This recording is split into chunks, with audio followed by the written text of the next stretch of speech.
Hi, everybody. Thank you so much for joining us for today's webinar all around sustainability and solar energy, all things green.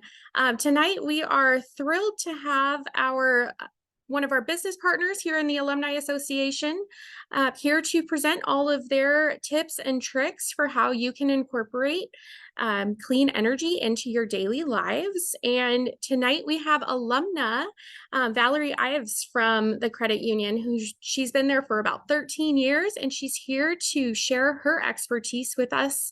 So with that, I'm so excited for it. Just want to let you know, we're going to move through Valerie's presentation, which should be around 30 to 40 minutes. And we will have time for your questions after the presentation. So feel free to drop those in the Q&A button at the bottom of your screen. If you move your cursor, that should appear. And we'll get to as many of them as we can live today on the call. But if we don't reach your question, rest assured, we will provide you a written response in just a few days. So with that, a little housekeeping item. Valerie, thanks again for joining us. I'm going to pass it over to you. Go ahead. Awesome. Well, thank you so much, Roberta, for welcoming me and introducing me. I'm excited to be here with everyone tonight to talk about how to empower our lives with clean energy. So I'm going to share my screen. It's good to see we have a good turnout. I see some familiar names in our guest list, so excited to have you all and connect with you. And we're going to dive in. We're going to cover a lot today. Hopefully it's relevant to you. I think many people joining the call are likely homeowners. We are concerned about our world, our environment, and how our daily lives can impact that. So hopefully today will be a nice taste of all the many options available to you. And being from the credit union, we'll talk a little bit about how you can afford to make all this happen as well. So some things that we'll cover are just in general, the environmental impacts of home ownership and transportation and things we do every day, certain renewable energy sources, how to reduce our usage.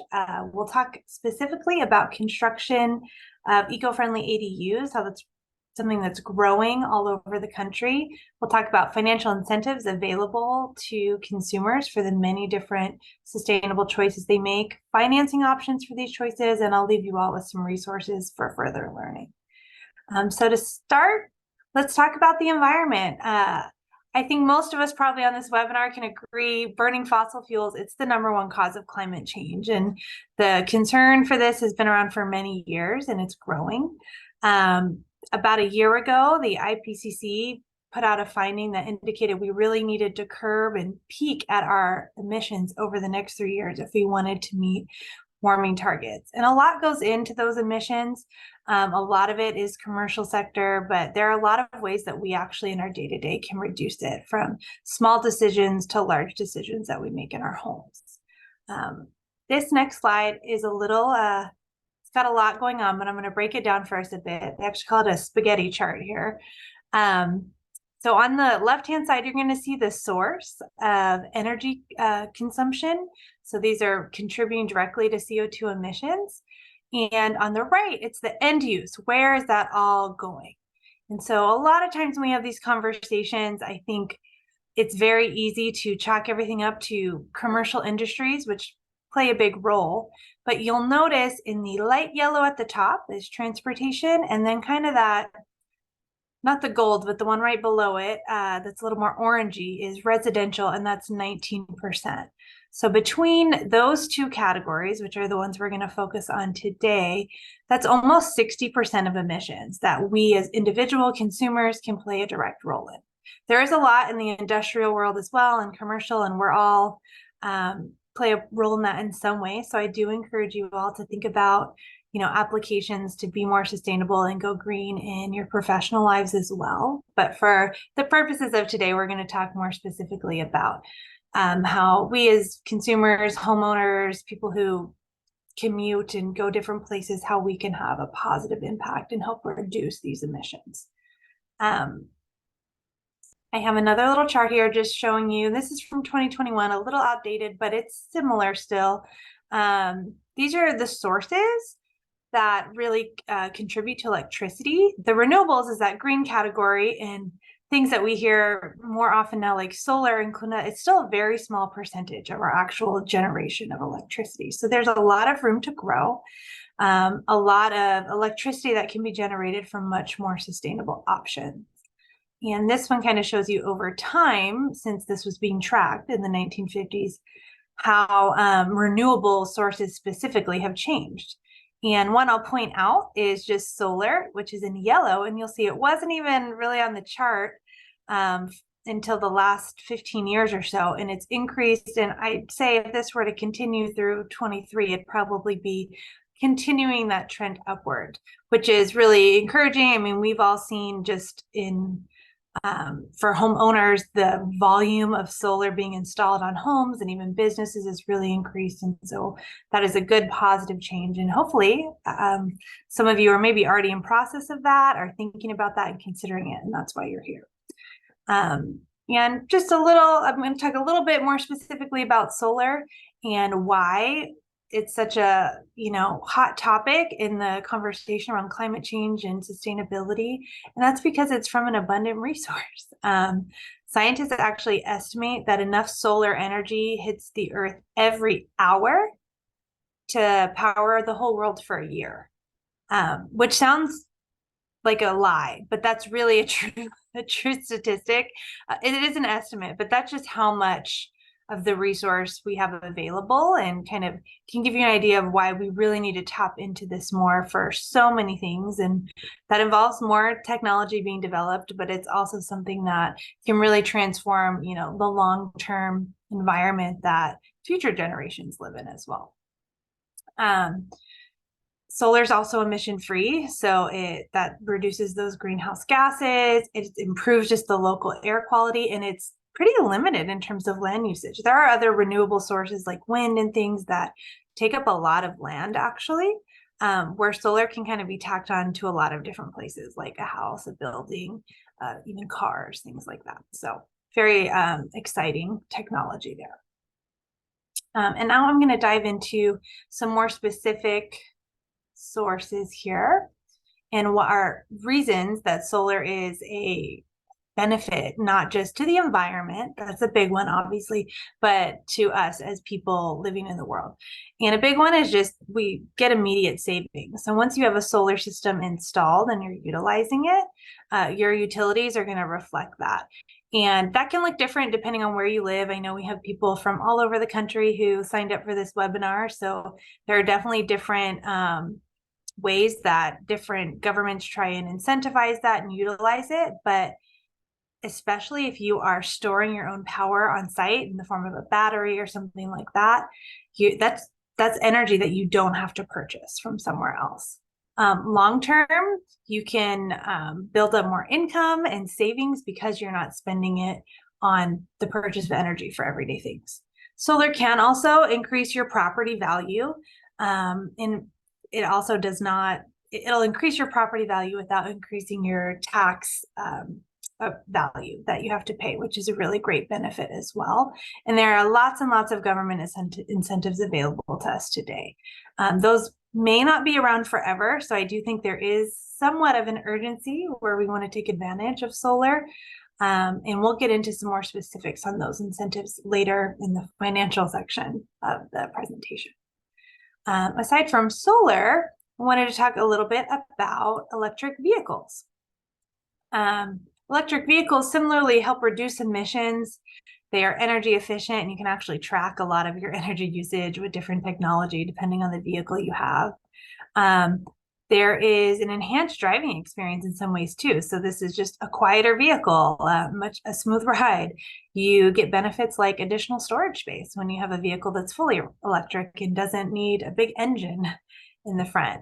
There are also government incentives to purchase right now, and there's a lot of technological innovation taking place in these electric vehicles, where I think even the last 2 or 3 years, we've seen many new models on the market. The next 10 years, I think that will continue to increase. And just to show you kind of where consumer demand is at now and has been for the last decade, This chart shows two things. The red line across the top is the actual share of sales of vehicles that are electric vehicles. This does include hybrids as well. And the gold bars is how much stock that we have. So you'll see in 2021, the share of sales, it actually surpassed proportionally the stock of vehicles. Stock's going to continue to go up. We see all kinds of manufacturers that never had electric vehicles before putting out new models. And depending on where you live, there may be incentives, that are going to increase even more the share of sales.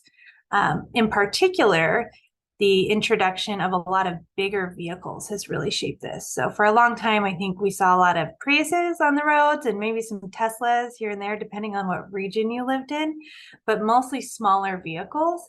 And now with, big utility vehicles like the Rivian and Ford and some of these vehicles coming out, it's really increased the volume of sales of electric vehicles, which is great for our environment, great for reducing emissions. Some factors that have played a role in this, and I don't have a chart for this specifically, but just to chat about it for a few minutes, is that the improved range of our electric vehicles is also playing a role.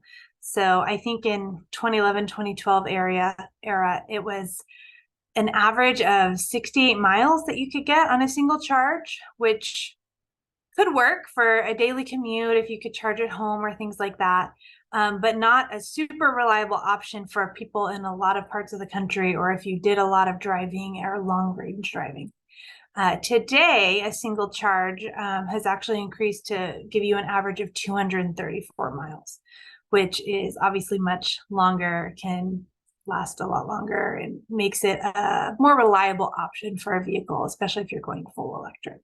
So that's a big factor that's contributed to that.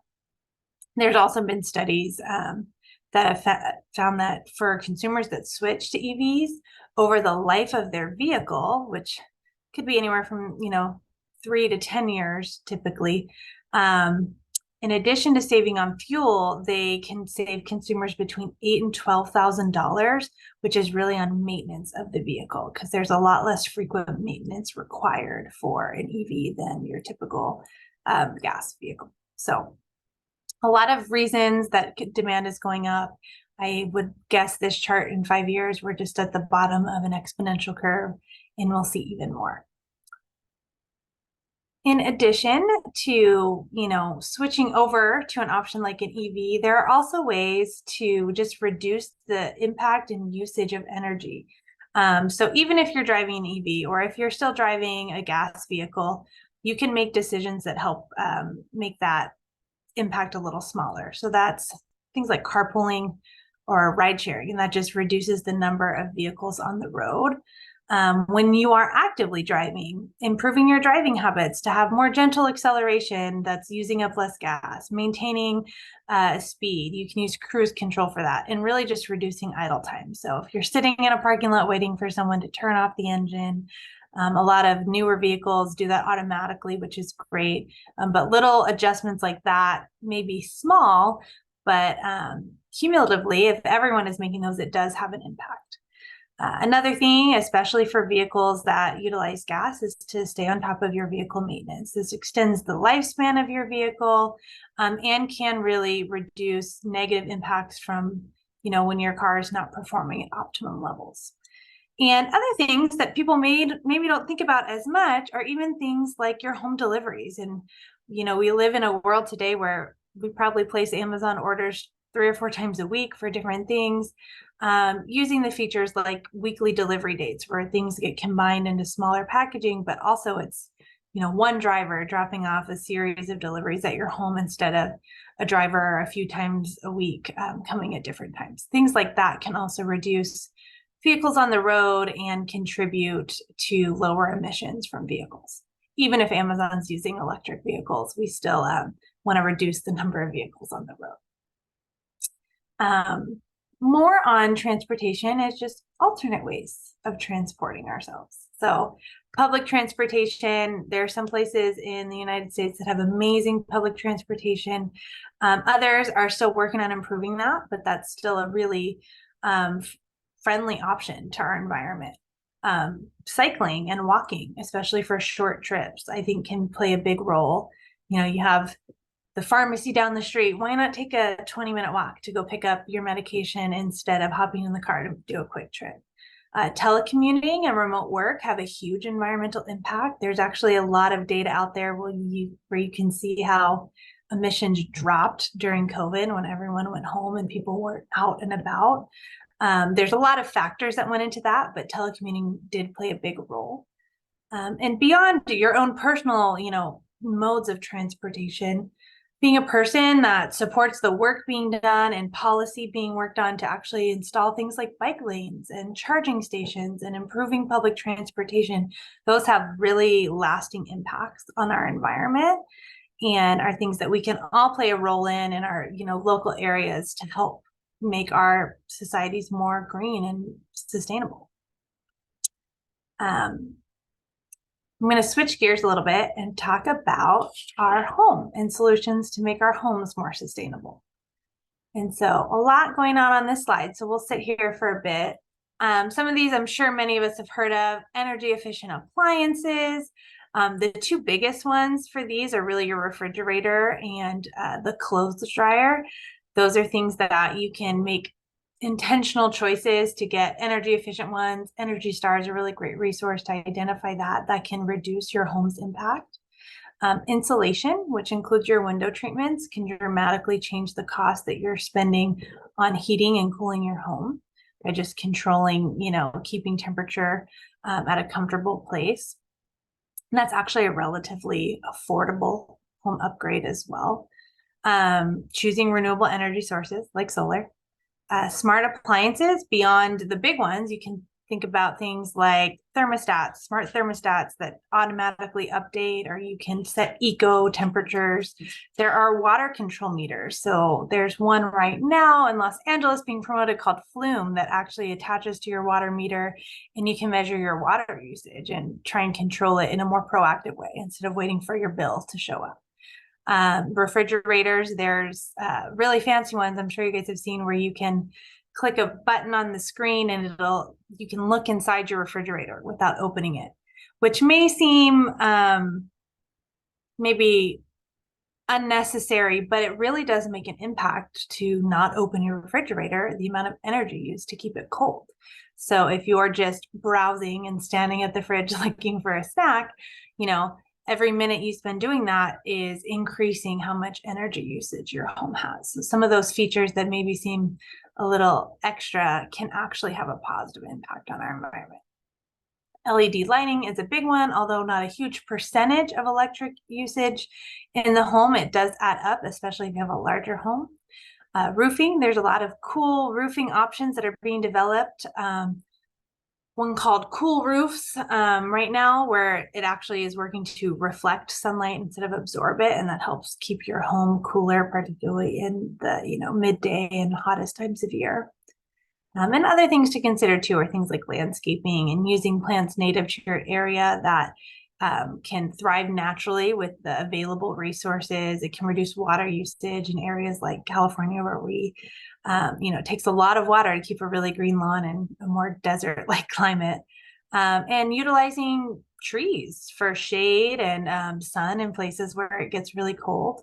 You can also think about the lawn and gardening equipment that you use as well. Looks like I've got some extra bullets on that one, but for lawn and garden equipment, there are electric options that you can use instead of gas. And there's also sustainable practices you can use so that the habitat itself takes care of itself more. So lots of stuff you can do in the rabbit hole there to learn about more sustainable landscaping and methods of tending the land. And I definitely encourage people to explore that more. And now I'm going to switch gears and talk about the construction of an eco-friendly ADU. ADU stands for accessory dwelling unit. And depending on where you're from, you may have heard of this type of unit referred to as, it could be a granny flat or a backyard cottage or a mother-in-law suite. There's lots of different terms. These have been around for a long time, but more recently they have become growing in popularity because of the way they can contribute to a more sustainable environment. And a lot of local governments are really getting behind building these and increasing housing for a lot of positive reasons. So at a very high level, well, I'll show you a chart really quick just to give you an idea of how these are impactful. And this comes out of a study done in Oregon, where there is a lot of ADU building going on right now, but it's kind of comparing the energy usage in the full life cycle of a home based on square footage. And most of these ADUs are much smaller than your typical single family homes, certainly than large scale homes. And so you'll notice in 3 colors, the big one is green, and that's actually the use during occupancy. So the blue and the red, that's more materials and construction and maintenance. And there are incremental gains in construction and maintenance. So you'll see, obviously, the larger the home, the more you're going to be spending in materials, slightly more in actually building of that home. But the biggest gains are actually found in the energy use while people are living in that. There's a stat from this study that a typical, and this is in Oregon, so I know homes are different sizes in different places, but a single family home, about 2,300 square feet in Oregon, has about 60% more emissions than a home half of its size, so about 1,000 square feet.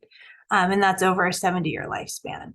And a lot of that can be contributed to just space and temperature control and what is required energy-wise to keep a large property comfortable. So these ADUs in although they're a perk of it is that you can kind of slide it in your backyard very easily, it also is way more sustainable living for a long time, well beyond, when multiple families could live in there. And here's some options that help contribute to that beyond just the space. Of course, the compact size, lowers energy consumption. It also, though, promotes some transit-oriented development. So in areas where there is low availability of housing in particular, that, causes people to move farther and farther away, that increases commuting. I'm in Los Angeles, and we see people commuting multiple hours to get to the office because they had to move farther away to find a place that they could own a home. Building more of these units in backyards encourages people to live in areas closer to public transportation options and a shorter commute. So that enables more walking, biking, and just less vehicles on the road. Really great option there. It also preserves green space and natural habitats. As humans spread out more and more, that's more undeveloped area that has been taken over for housing and development that previously, had full-on natural habitat. So it minimizes some of that destruction, protects biodiversity, and helps us utilize areas that are already residential. And there's tons of options available today on the market for energy efficient and sustainable design. So many companies specialize in sustainable ADUs. They utilize many of the things we've already covered today, like solar panels, the insulation, specific appliances. You can actually get your home, including an ADU, Energy Star certified, the entire home, not just, one appliance that you've chosen. So very cool options out on the market and a way that we can participate in creating a more sustainable future. And just a few areas that I wanted to highlight that are doing some really cool things in promoting sustainable ADUs across the country are Portland. They have a lot of data out. They have done a ton to relax zoning and make it easier to build ADUs. In California, similarly, they've streamlined construction. So there's a lot of just pre-approved permits you can go online and download and skip months of planning and permit processing to get your project started faster. In Seattle, they have a ton of eco-friendly incentives. And in Austin, Texas, they have both some relaxed zoning and eco-friendly incentives. So those are just some areas. There are, I'm sure, many more all over the country. And I encourage you, wherever you're at, to look into what your local government or state has put in place that you can take advantage of. Because now is really a time where this is only growing in demand, and there really are a lot of positive benefits for the environment. And financial, which is what we're going to talk about next. So before we dive into some specific options, I'm going to talk a little bit about rebates and tax credits, because these are the two kind of categories of financial incentives that come into play when we're talking about these sustainable incentives. So rebates typically lower the upfront cost when you're installing upgrades or any kind of machine or appliance, and the amounts can vary a lot. It could be really small, $25 for some smart device in your home, to hundreds or sometimes thousands of dollars for bigger expenses. Tax credits, on the flip side, are redeemed when you actually file taxes the following year. And one thing to keep in mind is to just always be prepared for changes to both of these categories. Some programs have limited funding, some have really specific expiration dates on when your work has to start or finish, or maybe you did something last year, but it had a window where you had to submit for that incentive within a certain amount of time. There's also sometimes updates to requirements, and sometimes that's expanding them as well. So it's not necessarily cutting back. More recently, we've seen more expansion of programs and offers, and there's new incentives added often, like the Inflation Reduction Act has added many things to the options for homeowners. So I always encourage people, refresh your research before you start any project to make sure you're really maximizing everything. Because 2 months can go by and there could be something new out there that you didn't hear about before. Let's talk rebates, because these ones are simple relatively compared to others. A big one for rebates is just checking with your utility providers for any rebates that they may offer. And this is pretty easy, especially on appliances and things like that, refrigerators, dishwashers, like even light bulbs. I know LADWP here, I think, has like a $5 rebate for a light bulb. So even really small purchases qualify. There's also a really great program on Energy Star's website. They have two different search tools. The one that I've highlighted here is the rebate finder, and you literally type in your zip code and it'll point you in the direction of all the rebates available to you. And that's helpful to see, especially if maybe you just purchased something, you hadn't thought about this before. You can see if maybe a purchase you've already made could qualify. On the flip side, if you're building an ADU or doing an upgrade at your home, I encourage you to use the product finder tool before you start making decisions about what you want to put in your home, because this can help shape your budget and can help make choices that can ultimately get you a lot more incentive back at the end. We're going to talk some tax credits now. So this is a energy efficient home improvement tax credit, and this is up to $3,200. This is one that can be claimed every year until 2033 too, which is pretty amazing. So it doesn't require that you do some huge project. You can be gradually improving your home and working towards becoming more sustainable every year and continue to get this tax credit.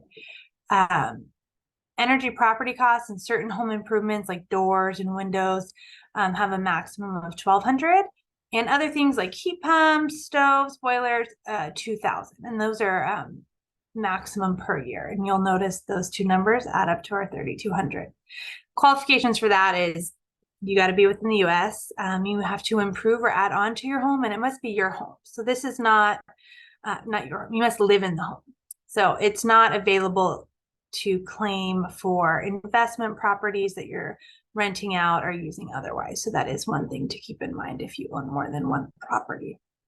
And this is one that I would say too, although today it says can claim every year until 2033, 10 years is a long time. So it's another one to keep checking back on. We could see things updated in this over the next few years, similar to, another incentive we'll talk about where the percentages of how much you can claim have increased and changed over time. So keep refreshing research to make sure that you fully maximize it. And for vehicles, there's also clean vehicle credits. So for either a new or a used vehicle, you could qualify for a credit. New vehicles, it's up to $7,500, and used up to $4,000. And it's really easy to see if you qualify for this. So if you've recently purchased a vehicle, you can go on and just specifically look up your car. Fueleconomy.gov is the website. And I think I looked at it earlier today, and I think they have a big ad right in the top that takes you straight to the tool. If you are in the market for a car or thinking about purchasing a car, I would recommend to look this up before you choose what vehicle you want, because there are some options on here that maybe this is what pushes you one direction over the other. There may be a few vehicles you like in a similar price range, but that $4,000 or $7,500 credit will make the difference for you. So definitely use that resource. And last one I'll cover, I think this is the last one, is our solar energy tax credit. So this is for solar installations. It's for the system. Right now it's a 30% tax credit on that project cost for the year 2023. You must be you must have purchased the actual system. So certain things like leasing does not qualify for this. And it includes a lot, not only the equipment, but also the labor and permits and inspections, all of those fees as well. And it can only be claimed for the original installation. So keep that in mind. If you are purchasing a home with solar, you wouldn't qualify for this if it's an existing system. Some other benefits to keep in mind when it comes to solar, and I'm gonna just check in my time here, got a little bit of time, are net metering, so getting one-for-one value back for energy we create and send to the grid. This is California specific. There may be other programs like this available in other states.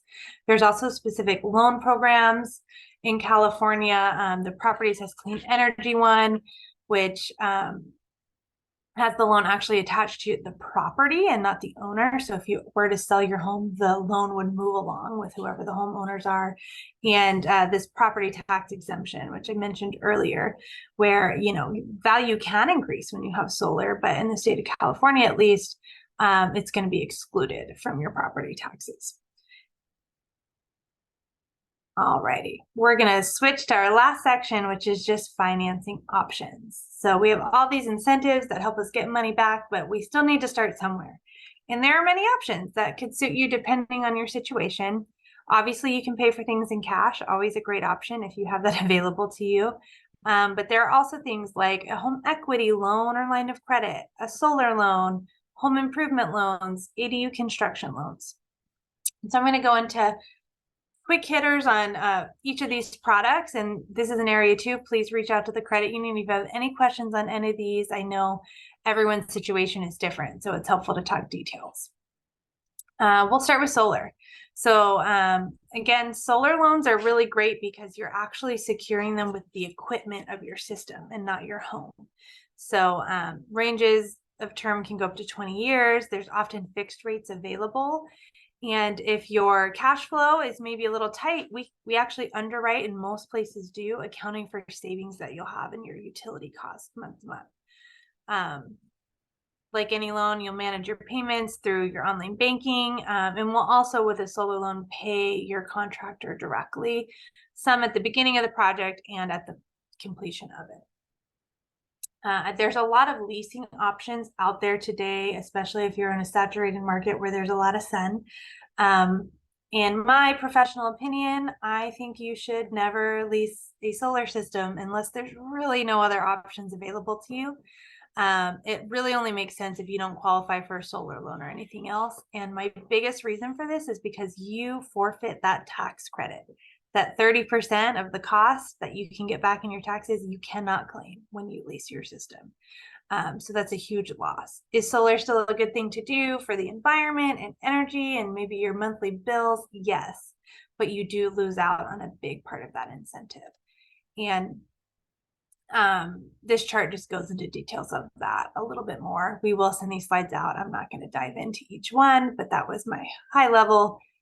Unless you absolutely have no other choice, don't lease your system. There's a lot of other options out there. Home equity. This is a really popular option for many of the things we've discussed today, which is basically using the equity that you have built up on your home and borrowing against it again. This is usually more accessible for people that have owned their home for some time or who have experienced a big value increase since they purchased their home.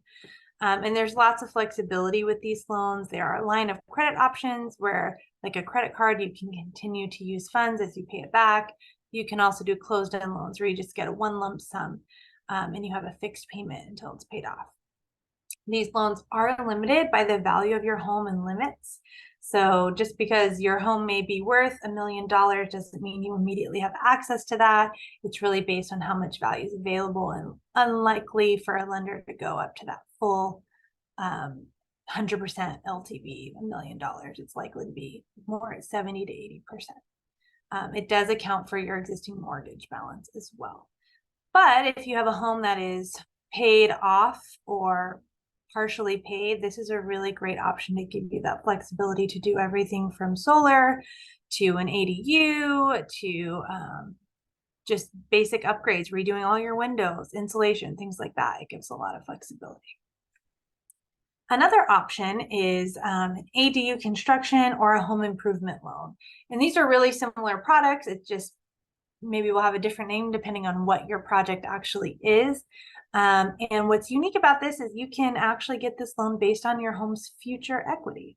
So adding an ADU to your property is going to increase the value of your home. Your square footage is going to go up, the bedroom, bathroom count, all those things. So many lenders that offer these products are going to estimate that value when determining how much you qualify for. Same will be true for a kitchen renovation or something like that. This is really great for newer homeowners that haven't yet built up equity, but have specific plans to invest in those value-adding projects. This one does have a little bit more complexity throughout the loan process. There's a construction management process. The lender is going to want to make sure that your project is progressing and the upgrades that they have agreed to fund are actually going to be completed. There's also likely going to be an appraisal before and after the project. So there may be just a little bit more in terms of documentation, paperwork, and steps that are required. And this is kind of a very high level, typical loan process. For all of these options, it all starts with an application. There's going to be an underwriting and processing, step where you're submitting documents, your income, all of that. You'll get approved, sign your documents, and then fund.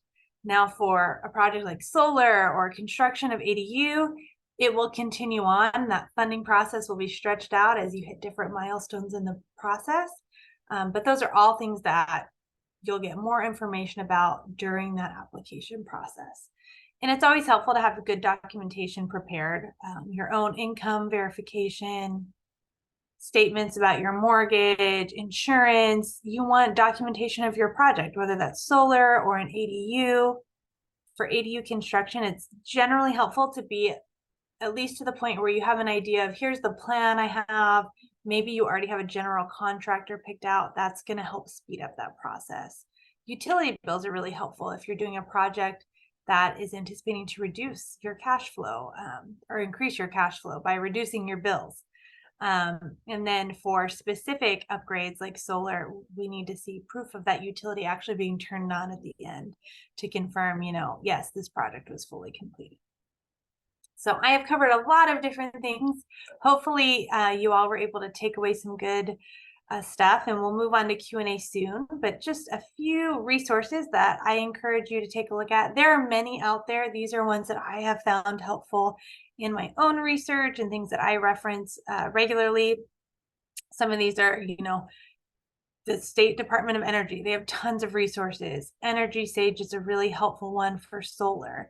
There is a household carbon footprint calculator on the EPA's website. And I think this is a really fascinating one that can help you really think about how we play a role in creating a sustainable environment, or how we play a role in emissions. Energy Star, I talked about a lot. Hopefully some of you have been on there looking up your appliances even during this webinar. And Fuel Economy is a good one.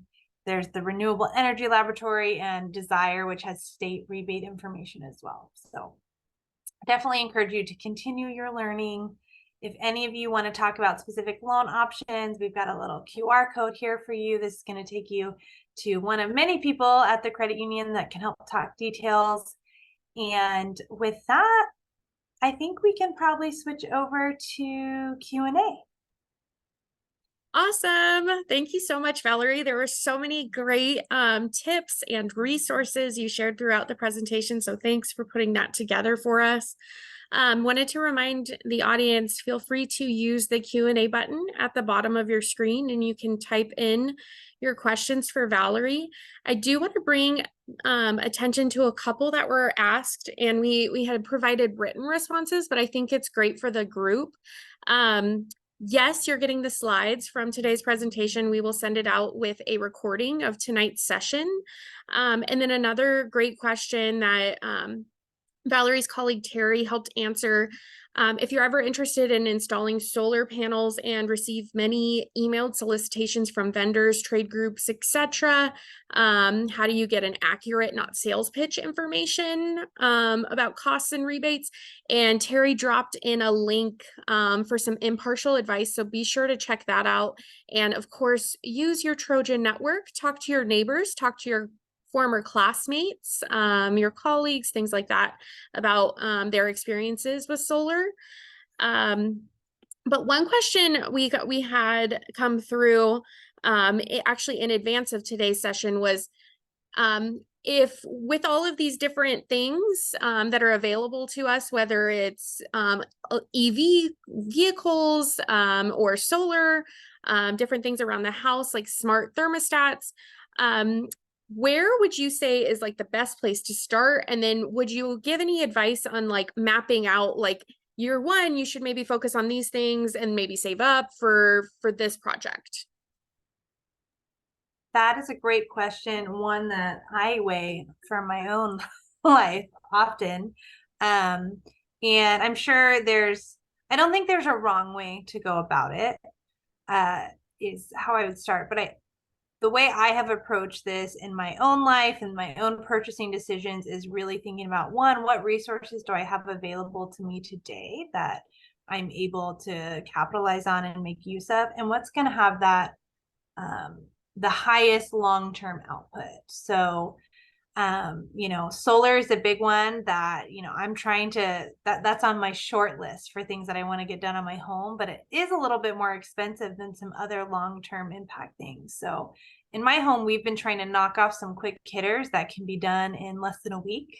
And that we can pay either cash or put on a, short-term like credit card payoff over a couple months or something, like insulation. And I didn't even mention this, but like installing a whole house fan is something that you can do if you live in an area where it does actually get cool at night. It can be really beneficial. So there may be some quick hitters that you can do. But I don't think there's one right or wrong answer for that. Something to keep in mind if you are really trying to capitalize on certain incentives, I do think timing matters for that. So that 30% credit for solar, it was 22 last year. That's an 8% jump. We don't know what it's going to be yet in 2020, like in another year. So it can change at any given time. So thinking about that as well. It may be helpful though to map everything out. I know there's a lot of resources out there that will estimate, here is the estimate cost of this project, and here's the estimate ROI for you. What's the impact it's going to have. So if you do, and it doesn't have to be perfect, prices always change, and but mapping out that total cost and total value that you'll get back and seeing it all at once can really help you assess what makes the most sense. You may opt for one of the bigger projects on the front end because it's going to give you immediate value. Maybe you'll use that 30% tax credit to fund all your small projects. I don't know. So I know that's not a clear answer, but hopefully helpful things to think about as you consider that. Yeah, absolutely. And kind of going off of that, talking about a list of things you can do for your home. One from the audience, is it better to tackle replacing windows before installing solar? It might be, you might get more out of your solar if you're not, it depends on the condition of your windows, I would say, and your insulation, but there's still a lot of benefits to solar, even if you don't, especially if you have an electric vehicle and you're charging your vehicle at home with solar energy you've created, so it kind of depends on all the different variables that you have together. I would say, depending on the state of your windows, how many, and the pricing of that, it may be a more affordable option that could be done quicker. It could also be something you tie into your solar project. Solar is really great because a lot of contractors will include roofing and things in that project, which is part of that tax credit that you get. So Interesting. you can end up with a tax credit on a roof replacement because it was part of your solar project. And that's because our government really wants us all to go solar. So that could be something you could look into as well, doing a combo project. Awesome. Kind of going to the tax incentives, is it hard to claim tax credits on your tax return, or is it pretty user friendly? I am not a tax professional, so that's my little asterisk there. But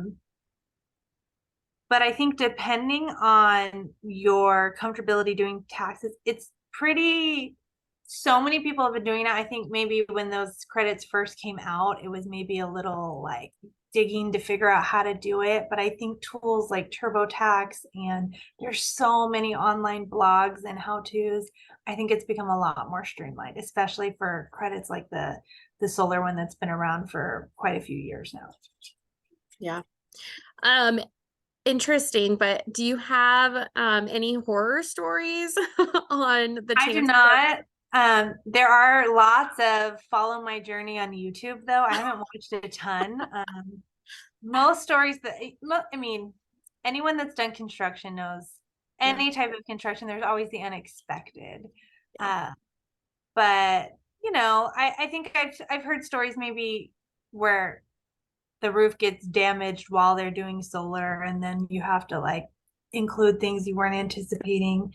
Usually though, if you have a good contractor, things like that are scoped out in your contract. Definitely review don't just sign a contract because it says it's going to give you solar. You want to look at the terms of that and Yeah. what it entails. But there's always risks with any project. Hopefully you have good protections built in so that you're not left with a non-operable solar system, or you have Right. solar but you have a hole in the side of your house or something crazy like that. So Yeah. Yeah. Definitely do your homework, look at your contracts, look for a good vendor that you references. trust, all of that. Yeah. Any tips that you would recommend if somebody's potentially renting, but they want their landlord to potentially look into solar? Yeah. Any tips on that? Depending on the relationship with your landlord, if you have like open communication, I think letting your landlords know about all the benefits to them. I know as a renter, obviously just the reduction in your utilities is huge Yeah. alone. But your landlord may not have thought about tax incentives.